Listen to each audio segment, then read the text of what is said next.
하나님 말씀을 봉독합니다. 욥기서 42장 1절에서 6절 말씀을 교독하면서 봉독합니다.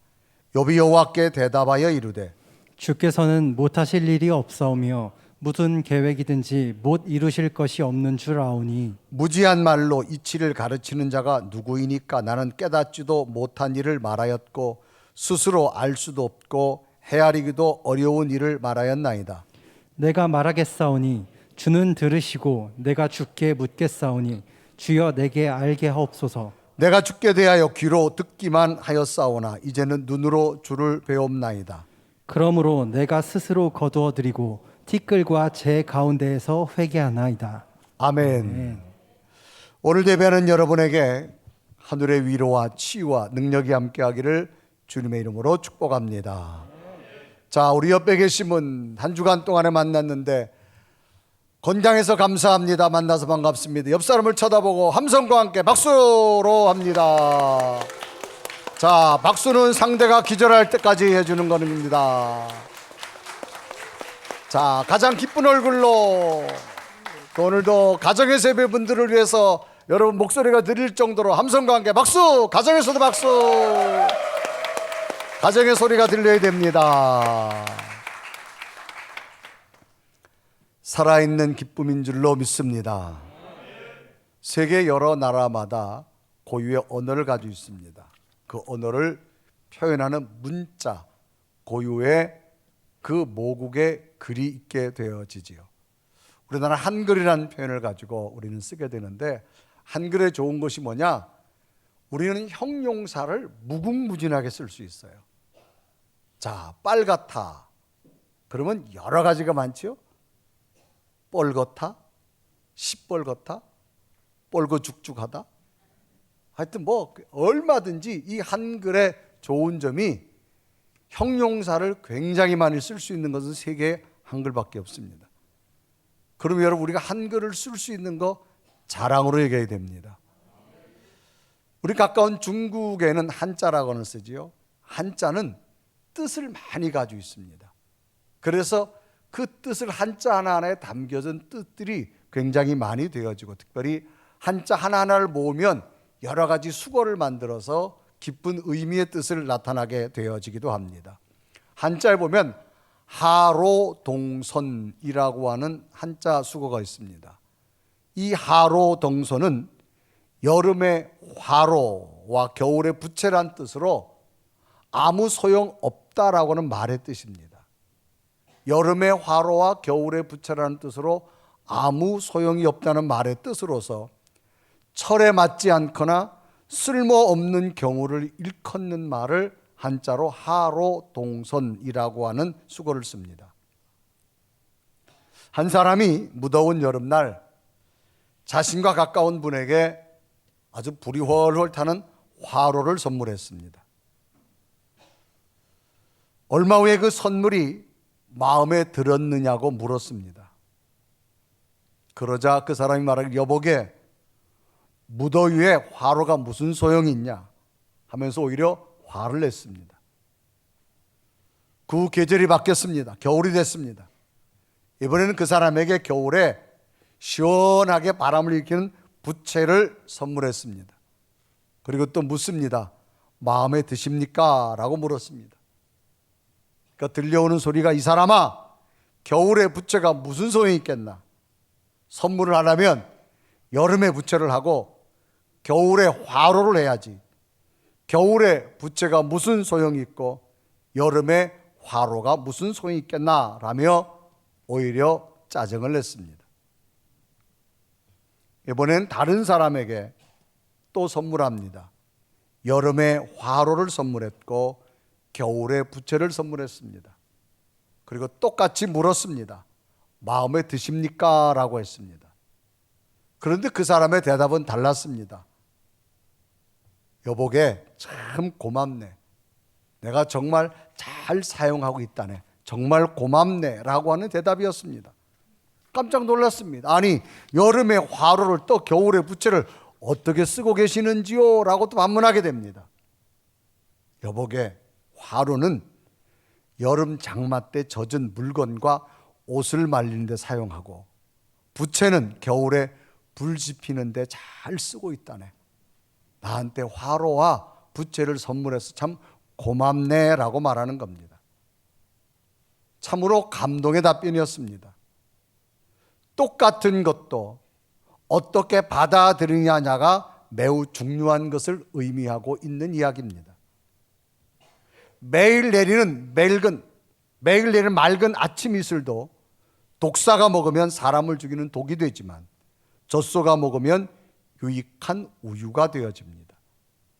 그러므로 오늘 우리에게 주는 깊은 의미는 오늘 나 자신에게 주어진 환경을 어떻게 받아들이고 어떤 가치를 부여하느냐에 따라서 너무나도 다른 결과를 만들 수가 있다라고 하는 겁니다. 사람은 받아들임에 따라서 보잘것없어 안 보이는 것도 매우 요긴하게 쓰일 수가 있는 반면 아무리 값진 것도 쓰레기처럼 취급해 버리는 경우도 있습니다.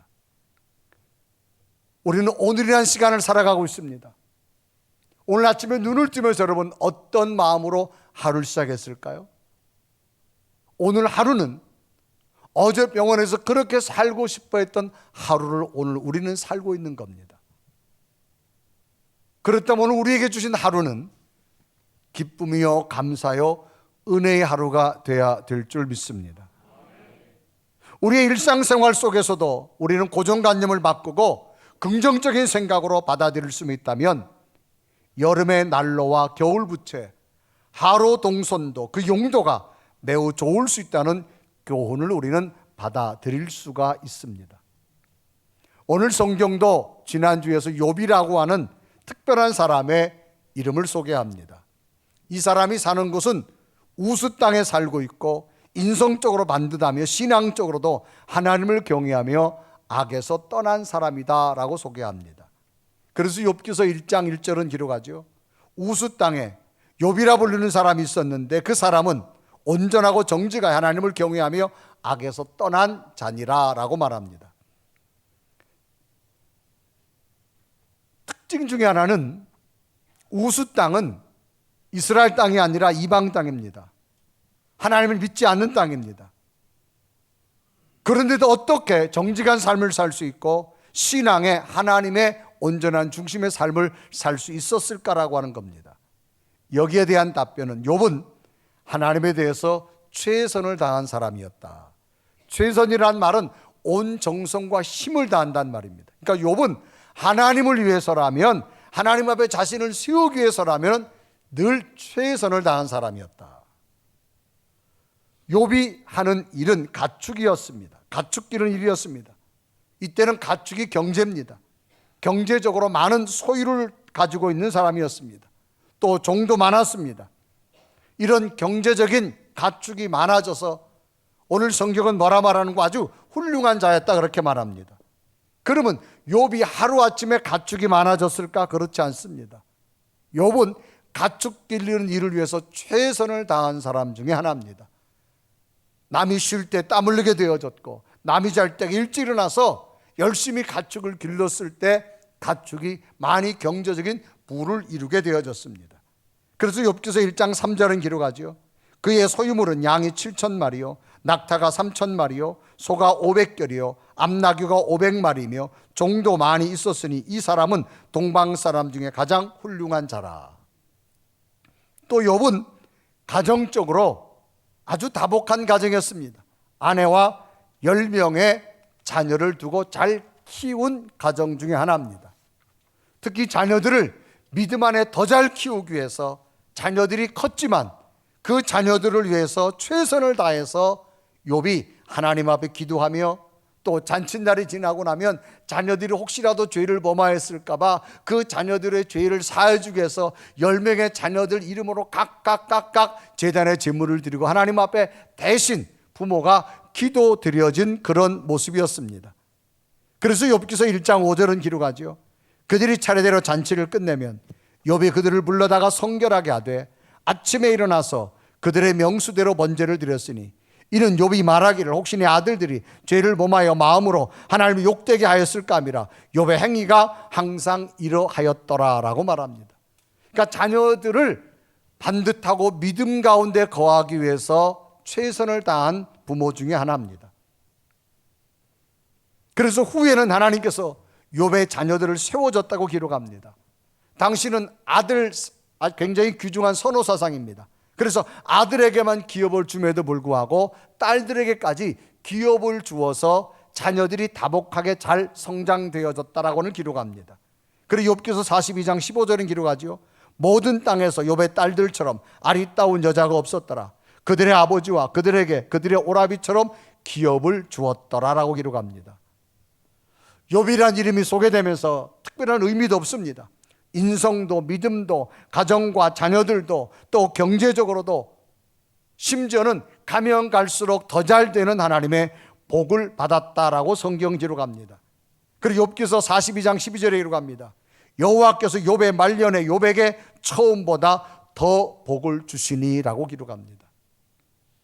그러면 욥은 이처럼 점점 더 복된 사람이 될 수 있었던 것은 그냥 하루아침에 마치 익은 과일이 과일나무에 떨어지듯이 한순간에 욥에게 이런 것이 되어졌을까라고 하는 겁니다. 아니라고 하는 겁니다. 욥에게도 수많은 어려운 현실이 다가왔습니다. 정말 한 인간으로서 견디기 어려운 엄청난 고난이 욥에게도 있었습니다. 그런데 욥은 그 고난을 이겼다라고 하는 사실입니다. 하나님 붙들고 자기에게 찾아온 고난을 이긴 사람이 욥입니다.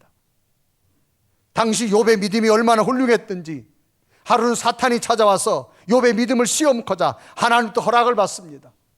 하나님이 말합니다. 욥의 생명만큼은 건들지 말고 내가 다 너에게 위임하겠다 허락합니다. 욥기서 1장 12절은 기록하지요. 여호와께서 사탄에게 이르시되 내가 그의 소유물을 다 내 손에 맡기노라. 다만 그의 몸에는 내 손을 대지 말지니라. 사탄이 여호와 앞에서 물러가니라 라고 기록합니다. 사단이 주었던 고난의 현실이 얼마나 컸던지 한 인간으로서는 정말 견디기 어려운 현실이었지만 욥은 하나님을 가슴에 품고 하나님을 가슴에 의지하고 자신에게 찾아온 엄청난 고난이지만 고난을 잘 받아들여서 하나님 안에서 믿음으로 승리한 사람이 욥입니다. 그러면 욥에게는 어떤 현실적 고난의 환경이 욥에게 찾아왔는지만 그 현실 속에서 욥은 어떻게 믿음으로 이겼는가를 보면서 오늘 우리에게 고난의 현실이 왔다 할지라도 욥이 하나님 안에 이긴 것처럼 저와 여러분도 이기셔서 가면 갈수록 더 잘 되는 욥의 복이 여러분 삶 속에도 일어나기를 주님의 이름으로 축복합니다. 욥에게는 어떤 고난이 왔을까? 첫째는 경제적 어려움이 왔습니다. 욥이 가졌던 당시 가축의 재산이 얼마나 많았든지 동방 사람 중에 가장 훌륭한 자, 가장 많았다라고 기록합니다. 그래서 욥기서 1장 3절에 기록하지요.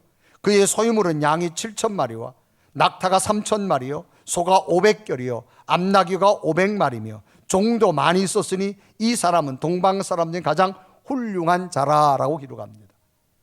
그래서 지난주에도 우리가 보았지만 이때 욥이 가지고 있던 가축을 오늘날 원화로 한번 계산해 봤어요. 계산해 보니 약 162억을 가졌습니다. 역시 안 놀랄 줄 알았습니다. 화폐가 없던 시대 여러분 162억이면 어마어마한 돈의 가치겠지요.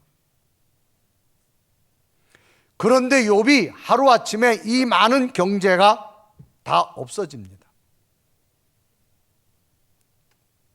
하루는 욥의 믿음이 얼마나 훌륭한지 사단이 찾아왔어요. 하나님, 욥이 왜 하나님 잘 믿는 줄 아세요?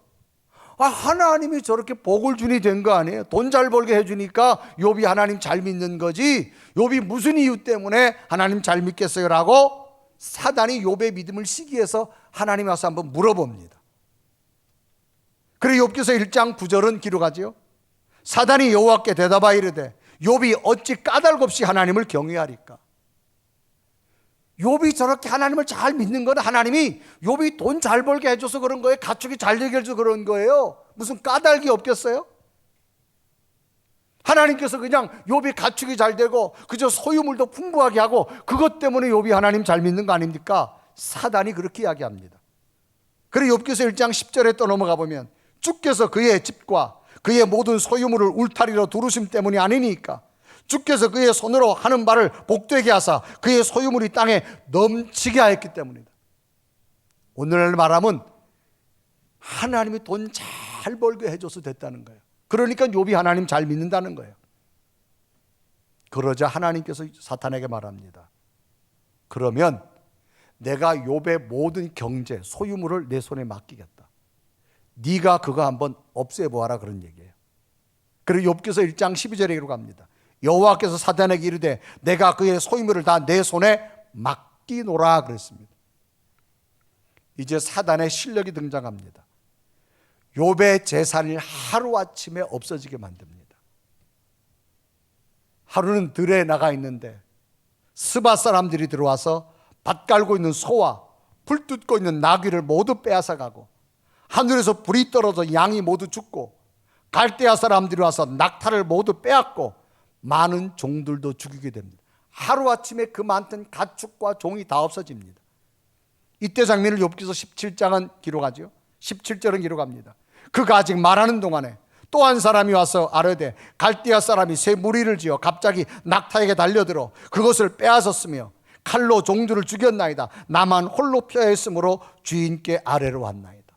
다 잃어버리고 종만 살아남아가지고 와가지고 짐 주인에게 보고하는데 다 없었다는 거예요. 가축이 다 죽고 종들 다 죽었다는 거예요. 하루아침에 욥은 알거지가 된 겁니다. 죽은 가축이 무슨 의미가 있겠어요, 여러분? 종들이 다 죽었어요. 모든 경제가 하루아침에 다 없었습니다. 얼마나 큰 절망감이겠어요, 여러분? 요즘 사회적 이슈가 되고 있는 비트코인 보십시오, 여러분. 요즘 막 떨어지자 젊은이들이 막 여러분 실망하고 좌절하고 어떻게 살아가야 될까? 짧은 시간에 뭐 어마어마하게 돈이 떨어지니까 젊은 청년들이 결혼하려고 모아놓은 돈도 다 투자했다가 지금 실망에 빠졌다는 그런 현실 아닙니까? 재산의 모든 것을 이유 없이 약탈당하고 빼앗겼습니다. 종들도 다 죽었습니다. 하루아침에 경제가 제로가 된 겁니다. 금방이라도 쓰러질 수밖에 없는 충격이지요. 좌절입니다. 그런데도 욥은 이런 충격 속에서도 욥이 붙드는 게 있습니다. 하나님은 나와 함께 하심을 나는 믿습니다. 아멘은 참 잘하십니다. 여러분에게 모든 경제가 제로가 됐다고 생각해 보십시오. 여러분 돈도 많던 사람이 없어지면요 허탈감이 더 커요. 하루아침에 여러분 제로가 된 겁니다. 그런데도 욥의 위대함이 뭐냐? 이런 경제적 엄청난 충격 속에서도 욥은 하나님만은 놓치지 않았다는 겁니다. 해서 욥이 이런 상황에서도 하나님을 붙들고 하나님 앞에 예배하면서 말합니다. 하나님, 주신 분도 하나님이십니다. 거두어 가신 분도 하나님이십니다. 나는 하나님을 놓치지 않겠습니다. 고백하는 욥의 모습. 그래서 욥기서 1장 20절에 이르고 하죠. 욥이 일어나 겉옷을 찢고 머리털을 밀고 땅에 엎드려 예배하며 21절에 보면 이르되 내가 모태에서 알몸으로 나왔은즉 또한 알몸이 그리로 돌아가올지라. 주시니도 여호와시요 거두시니도 여호와시니 여호와의 이름이 찬송을 받으실지니이다. 경제가 다 무너진 상황에 욥이 일어설 수 있었던 승리는 그 중심에 하나님을 붙들고 있었기 때문입니다. 오늘날도 경제적 무너짐 앞에 사람들이 좌절할 수밖에 없습니다. 우리 힘으로 못 일어나지만 우리 속에 계시는 하나님을 붙드시고 지탱하십시오. 하나님은 하나님의 능력으로 다시 세워주실 줄로 믿습니다. 두 번째로 욥에게 찾아온 고난이 뭐냐? 가정의 어려움입니다. 모든 경제적 능력을 잃은 욥에게 더 큰 고통은 자녀들도 사탄이 공격을 합니다. 10명의 자녀들이 큰아들 집에 모여가지고 잔치를 합니다. 그런데 갑자기 큰 태풍이 와가지고 집을 통째로 무너뜨려 버리는 거예요. 10명의 자녀들이 거기 잔치하다 다 죽는 이야기를 욥이 듣습니다. 그리고 욥기서 1장 18절 19절 기록합니다. 그가 아직 말하는 동안에 또 한 사람이 와서 이르되 주인의 자녀들이 그들의 맏아들 집에서 음식을 먹으며 포도주를 마시는데, 19절을 보면 거친 들에서 큰 바람이 와서 집 네 모퉁이를 치매 그 청년들 위에 무너짐으로 그들이 죽었나이다. 나만 홀로 피하였으므로 주인께 아래로 왔나이다. 조금 전에는 가축이 다 죽었다는 얘기, 종이 다 죽었다는 얘기가 끝나기도 전에 이제는 당신의 자녀들이 다 죽었다는 얘기를 듣습니다. 여러분, 귀한 자녀들이 다 죽었다는 소식을 들은 이 욥의 심정 어떻겠습니까? 그런데도 욥의 중심이 뭐냐? 하나님을 붙들었다는 겁니다. 여러분, 신앙은요, 내 내면 속에 하나님을 붙드는 게 신앙입니다. 환경은 내가 만들 수 없어요. 그러나 신앙은 얼마든지 내가 나를 만들 수 있습니다. 어떤 상황 속에서도 하나님을 붙드시기를 바랍니다. 여러분, 자녀들 잘 키우고 싶지만 자녀들이 잘 안 될 때도 있어요. 걱정하지 마세요. 하나님 붙드십시오. 하나님이 또 다른 약속으로 자녀들의 미래를 열어주실 줄로 믿습니다. 지금 보기에는 길이 막힌 것 같아도 no! 하나님의 능력을 믿으십시오. 이제 욥에게는 어떤 아픔이 또 있었느냐? 그래도 욥이 하나님 믿는 것을 포기하지 않으니까 이제 사탄이 욥에게 질병을 가져다 줍니다. 어떤 질병을 줬느냐? 머리부터 발끝까지 종기가 나서 얼마나 가려운지 기와장을 깨가지고 자기 살을 긁어도 피가 나오면서 심지어는 뼈까지 나오는데도 가려움이 끊어지진 않습니다. 그리고 욥기서 2장 7절과 8절에 기록하죠. 사단이 이에 여호와 앞에서 물러가서 욥을 쳐서 그의 발바닥에서 정수리까지 종기가 나게 한지라. 8절에 보면 욥이 제 가운데 앉아서 질그릇 조각을 가져다가 몸을 긁고 있더니, 막 긁어서 얼마나 긁어서 뼈가 나올 정도입니다.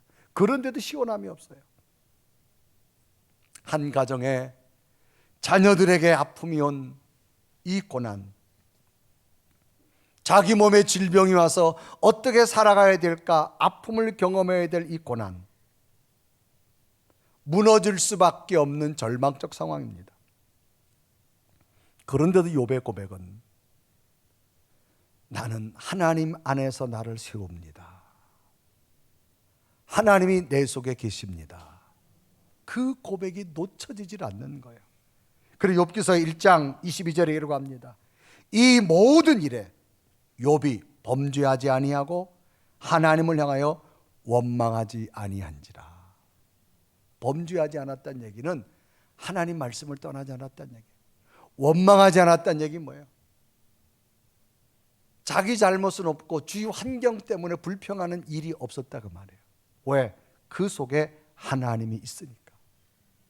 여러분, 얼마든지 우리에게 가정에 어려움이 있을 수 있습니다. 자녀들에게 고난이 있을 수 있습니다. 자신에게 아픈 질병이 있을 수 있습니다. 중요한 사실은 하나님이 여러분 안에 든든히 함께 하시는 믿음이 있었으면 좋겠어요. 세 번째로 욥에게 어떤 고난이 왔느냐? 관계의 어려움이 왔습니다. 관계란 말은 서로 연결한다 그 말이에요. 욥에게는 친한 친구가 있었습니다.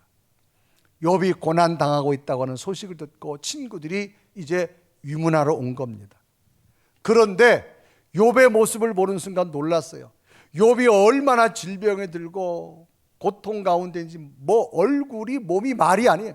친구들이 욥을 알아볼 수 없을 정도가 되어졌다고 성경은 말합니다. 그래서 욥기서 1장 2장 12절에 이르고 하죠. 눈을 들어 멀리 보매 그가 욥인 줄 알기 어렵게 되었으므로 그들이 일제히 소리질러 울며 각각 자기 옷을 찢고 하늘을 향하여 티끌을 날려 자기 머리에 뿌리고 울면서 욥의 모습이 너무너무 병들고 초췌하고 절망된 모습 앞에 친구들이 알아볼 수 없을 정도입니다. 그래서 욥이 친구들이 욥을 위로하려고 일주일 동안 욥을 같이 생활합니다. 그런데 욥이 일주일 동안 지나는 걸 보고 얼마나 고통스러운지 말을 할 수가 없었다고 말합니다. 욥기서 2장 13절에 이르가지요. 밤낮 7일 동안 그와 함께 땅에 앉았으나 욥의 고통이 심함을 보므로 그에게 단 한마디도 말하는 자가 없었더라. 얼마나 욥이 고통을 당하고 있는지. 그런데 그래도 욥을 찾아온 친구는 친한 친구입니다. 그 중에 엘리바스라는 친구가 있습니다. 이 친구가 욥에게 아주 이런 말을 합니다. 욥, 내가 할 말은 아니지만 자네가 뭔 죄를 졌을 거야. 죄값을 치르고 있는 거야. 이 땅에 의로운 사람이 고난당하는 사람 봤는가? 당신은 친구 자네가 무슨 죄가 있으니까 하나님이 아마 벌을 주고 있을 거야. 지금 남은 괴로워하고 아파 있는데 철상맞게 지금 친구 욥에게 가슴에 큰 상처를 줍니다. 여러분, 우리 주변에도 꼭 이런 사람이 있음을 인정하길 바랍니다. 그래서 욥기서 4장 7절과 8절에 이르가지요. 생각하여 보라. 죄 없이 망한 자가 누구인가? 정직한 자의 끊어짐이 어디 있는가? 8절을 보면 내가 보건대 악을 막갈고 독을 뿌리는 자는 그대로 거두나니. 지금 욥 자네에게 온 거 보면 자네는 모르지만 하나님 앞에 죄 진 게 많을 거야. 그러니까 죄값대로 지금 거두는 거예요. 조롱하고 있습니다. 가장 가깝다고 여겼던 친구가 위로가 될 망정 가슴에 비수를 꽂습니다. 여러분, 사람이 큰 상처는요, 믿었던 사람이 더 힘들게 할 때 더 아픈 거예요. 심지어는 가장 가까이 있던 아내가 있습니다. 여러분, 촌수로 아내는 무촌이에요. 무촌. 아주 가까운 관계입니다. 이 아내가 욥을 향해서 견딜 수가 없는 거예요. 자기가 찾아온 고통을. 그래서 아내마저도 욥에게 용기를 줘야 되는데 아내가 뭐라는 줄 아세요? 당신 믿는 하나님이 그밖에 없냐? 우리 끝났다. 하나님 욕하고 죽어라. 나가 죽어라. 그렇게 말해요. 그리고 욥기서 2장 9절을 보세요. 그의 아내가 그에게 이르되 당신이 그래도 자기의 온전함을 굳게 지키느냐? 하나님을 욕하고 죽어라. 가장 믿었던 아내마저도. 여러분, 부부가 믿음이 완벽하면 참 좋지요. 그런데 부부가 믿음이 완벽한 부부가 그렇게 많지 않습니다. 한쪽이 믿음이 좋으면 한쪽이 좀 믿음이 없어요. 그거는 여러분 인정하시기를 바랍니다. 한평생 여러분 생사고락을 같이 하기로 약속했지만 남편이 경제적으로 무너지고 가정이 다 무너지고 몸에 병 들었으니까 아내가 뭐예요? 병 들고 당신 하나님 욕하고 죽으라고 말하잖아요. 여러분, 부부의 갈등 있을 수 있습니다. 여러분, 부부가 일생을 살아가지만 여러분 차이 나는 것들이 참 많습니다. 그래도 부부가 살 수 있는 게 뭐예요? 내 속에 하나님이 함께 합니다. 그것 가지고 살아가는 능력이 돼야 될 줄로 믿습니다. 요즘 젊은이들 결혼식 하면서 결혼 풍토가 많이 바뀌잖아요. 예배는 여러분, 예전에는 크리스천은 무조건 예배 받고 축도 받고 그러고 했는데 요즘은 뭐 그것 없이 하잖아요. 저는 그걸 보면서요, 뭐 결혼식 사랑 다 좋아요. 살아보십시오. 사랑이 얼마나 가는가. 하나님이 가정을 지켜줘야 되고요, 하나님이 아내와 남편의 마음을 붙잡아 줄 때 일생을 주의 은혜로 살아가게 될 줄로 믿습니다. 왜 여러분 부부가 살다 보면 속 뒤집은 일 없겠어요? 있어요. 그래도 하나님이 은혜임을 받아들이는 가정, 끝까지 승리하게 될 줄로 믿습니다. 우리는 여러분 5월을 가정의 달을 하죠. 가정의 달. 가정의 달에 한 사진을 하나 여러분 제가 띄워드리겠습니다.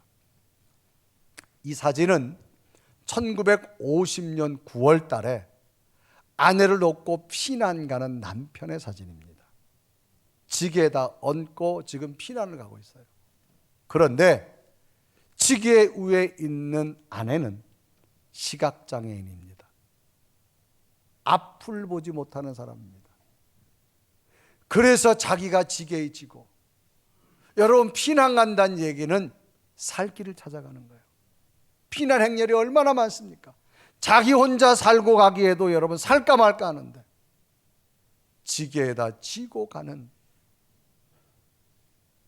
이 가장의 모습. 중요한 건 모든 관계 속에는 하나님이 나와 함께 합니다. 그 믿음이 있었으면 좋겠어요. 그래서 욥은 엄청난 고난을 당했어요. 현실에 찾아온 고난, 욥은 이길 수가 없어요. 그런데도 욥의 믿음은 하나입니다. 내게 주어진 현실을 은혜로 받았어요. 이 고난 가운데서도 하나님은 나와 함께 할 줄로 믿습니다. 그러면서 욥은 늘 희망을 선포합니다.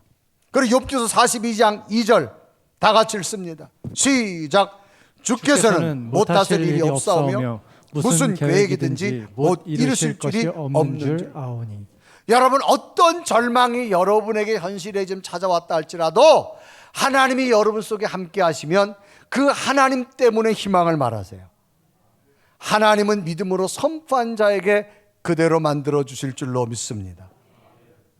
그래서 욥은 오히려 말합니다. 하나님, 내가 믿음으로 살려고 했지만 그래도 무지한 내 생각 때문에 하나님이 욕되게 한 일이 많습니다. 내가 오히려 하나님 앞에 회개한다고 욥이 고백합니다. 그리고 욥기 42장 3절에 이르가지요. 무지한 말로 이치를 가리는 자가 누구이니까? 나는 깨닫지도 못한 것을 말하였고 스스로 알 수도 없고 헤아리기도 어려운 일을 말하였나이다. 부지 중에라도 한 말, 이거마저도 하나님 앞에 용서를 구하는 욥의 모습. 그래서 욥은 지금 일어설 수 없는 엄청난 고난 가운데 있었지만 그 속에 하나님이 함께하는 믿음이었어요. 그래서 그는 분명히 말합니다. 하나님, 지금까지 내가 하나님에 대해서 귀로만 들었지만 하나님은 눈으로 내게 보여줄 줄로 믿습니다. 그래 욥기서 42장 5절 다 같이 읽습니다. 시작. 내가 죽게 대하여 귀로 듣기만 하였사오나 이제는 눈으로 주를 배움나이다. 오늘을 살아가는 여러분 지나간 시간은 무조건 감사하십시오. 이것 때문에 잘못됐고 저것 때문에 잘못되고 원망하지 마세요. 지나가는 시간은 무조건 감사하십시오. 그리고 하나님의 은혜를 받으십시오. 그리고 앞으로도 하나님이 나와 함께하는 그 믿음을 가지고 살으셨으면 좋겠어요. 욥은 지금 자기의 찾아올 엄청난 고난, 가정의 어려움, 경제 어려움, 자녀들의 어려움, 건강의 어려움. 그러나 욥의 중심은 지나간 시간을 원망하지 않았습니다. 감사했습니다. 앞으로 하나님은 나에게 더 좋은 일로 함께 할 줄로 믿습니다. 그 믿음 가지고 나가고 나니까 성경은 욥의 고백대로 처음보다 나중에 보기 훨씬 좋아졌다. 그리고 욥기 42장 12절에 이르가죠. 여호와께서 욥의 말년에 욥에게 처음보다 더 복을 주시니라고 기록합니다.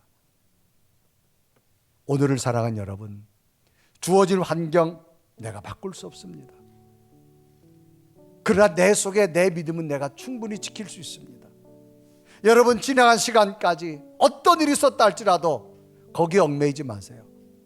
지나간 시간은 무조건 감사하십시오. 하나님이 인도하셨습니다. 받아들이십시오. 지금부터라도 하나님이 나와 함께 하심을 믿습니다. 하나님 은혜 안에 살겠습니다. 그리고 희망을 선포하고 가십시오. 하나님은 더 놀라운 일을 여러분에게 주실 줄로 믿습니다. 고난을 잘 이긴 구약의 대표적인 요셉이라는 사람도 있습니다. 요셉은 하루아침에 노예로 끌려갑니다. 억울하게 감옥까지 갑니다. 요셉의 특징이 뭔 줄 아세요? 원망하지 않았어요. 왜 내게 이런 일이 일어났느냐고 불평하지 않았어요. 하나님 주신 것을 받아들였어요. 여러분 은혜는 뭡니까? 받아들이는 거예요.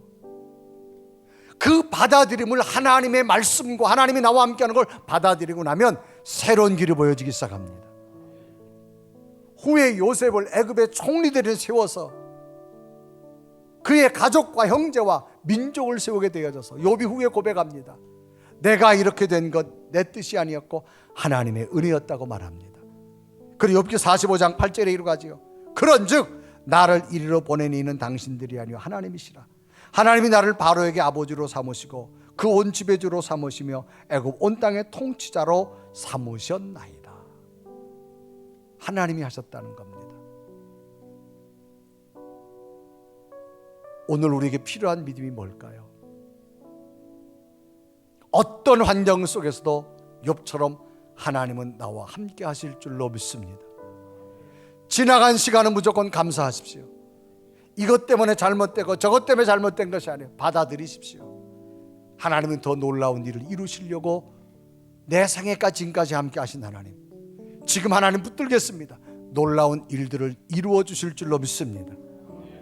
끝내 하나님께서는 욥이 잃어버린 모든 것 다 회복시켜 주셔서 처음보다 나중에 복이 컸다라고 기록합니다. 오늘 우리에게 어떤 환경이 왔다 할지라도 원망하지 마시고 불평하지 마시고 받아들이시고 욥 중심에서 하나님 믿음으로 여러분 삶이 앞으로 점점점 더 잘되고 더 좋아지고 더 기적을 이루는 여러분 삶의 역사가 나타나기를 주님의 이름으로 축복합니다. 우리 한번 고백하며 찬양할까요? 그러면 하나님, 내가 이제 하나님 안에서 일어나는 삶을 살겠습니다. 우리 고백하며 찬양합니다. 너 이제 일어나라. 너 이제 일어나라. 너 이제 힘을 내라. 일어나 너 걸으라. 내 너를 다시 한번 너 이제 일어나라. 너 이제 일어나라. 너 이제 힘을 내라. 일어나 너 걸으라. 내 너를 내가 약할 때 나의 강함 되신 주, 내가 약할 때 나의 강함이 되신 주,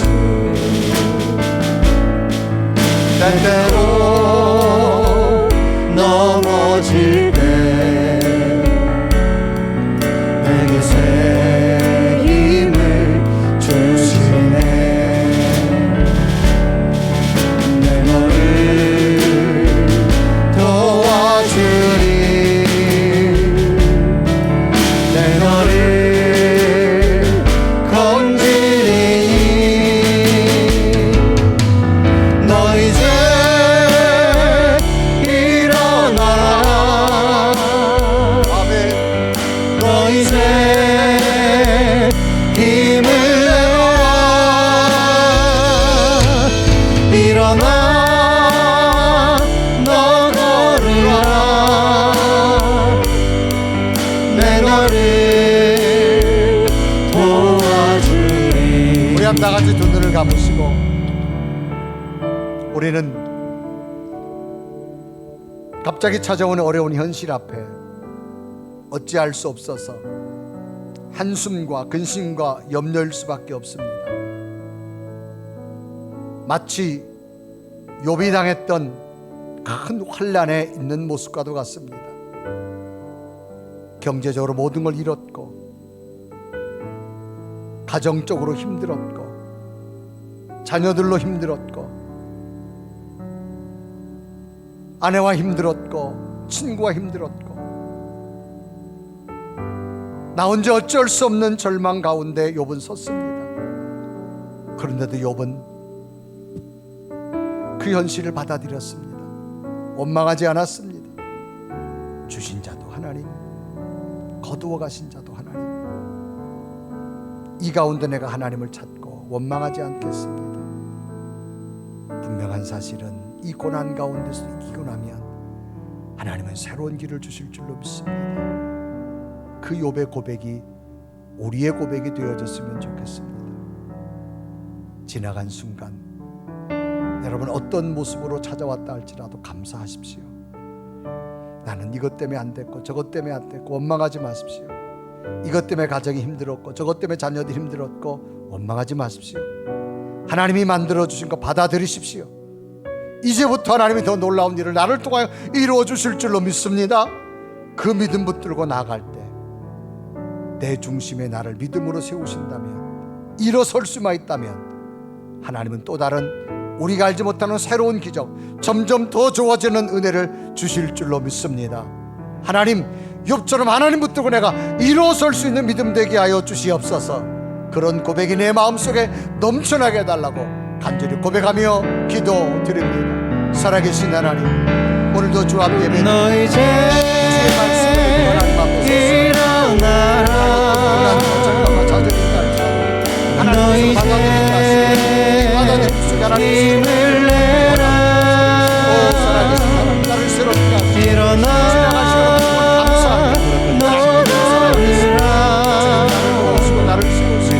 하나님의 새로운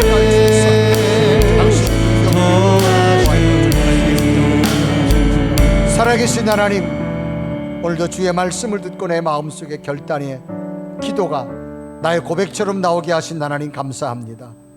지나간 시간 무조건 감사하겠습니다. 오늘 내가 어떤 고난이 왔다 할지라도 원망하지 않겠습니다. 주신 분도 하나님, 거두어 가신 분도 하나님, 그러나 분명한 사실은 내 속에 계신 하나님은 살아계시기에 앞으로 더 놀라운 일을 주실 줄로 믿습니다. 이 믿음 가지고 다시금 점점 더 좋아지는, 점점 더 아름다운 일들을 만들어지는 하나님의 기적 같은 일들이 가정과 자녀들과 삶의 터전 속에 일어나게 하여 주옵소서. 예수 그리스도의 이름으로 간절히 기도드리옵나이다.